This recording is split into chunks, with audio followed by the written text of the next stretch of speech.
पंचतंत्र की कहानी भूखी चिड़िया। सालों पहले एक घंटाघर में टीकू चिड़िया अपने माता पिता और 5 भाइयों के साथ रहती थी। टीकू चिड़िया छोटी सी थी, उसके पंख मुलायम थे। उसकी माँ ने उसे घंटाघर की ताल पर चहकना सिखाया था। घंटाघर के पास एक ही घर था जिसमें पक्षियों से प्यार करने वाली एक महिला रहती थी।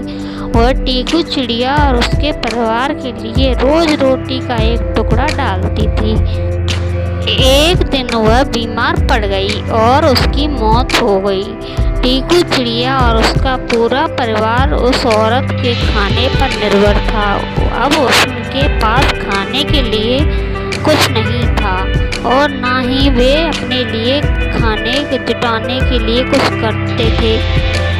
एक दिन भूख से बहुत बेहाल होने पर टिंकू चिड़िया के माता पिता ने कीड़ों का शिकार करना का फैसला किया। काफ़ी मेहनत करने के बाद उन्हें 3 कीड़े मिले जो परिवार के लिए काफ़ी नहीं थे। वे 8 लोग थे, इसीलिए उन्होंने टीकू और उसके 2 छोटे भाइयों को खिलाने के लिए कीड़े साइड में रख दिए।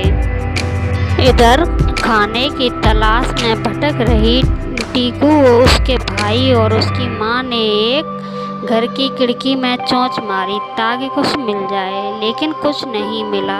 उल्टा घर के मालिक ने उन पर राख फेंक दी जिससे तीनों भूरे रंग के हो गए। उधर काफ़ी तलाश करने के बाद टीकू के पिता को एक ऐसी जगह मिली जहाँ काफ़ी संख्या में कीड़े थे। उनके कई दिनों के खाने का इंतजाम हो चुका था। जब वह खुशी खुशी घर पहुँचा तो वहाँ कोई नहीं मिला। वह परेशान हो गया। तभी टीकू चिड़िया, उसका भाई और माँ वापस आई तो पिता उन्हें देखकर पहचान नहीं पाए और गुस्से में उनको सबको भगा दिया। टीकू ने पिता को समझाने की काफ़ी कोशिश की। उसने बार बार बताया कि किसी ने उनके ऊपर रंग फेंक दिया है, लेकिन टीकू के हाथ से असफलता ही लगी। उसकी माँ और भाई भी निराश हो गए, लेकिन टीकू ने हार नहीं मानी। वह उन्हें लेकर तालाब के पास गई और नहलाकर सबकी राख हटा दी।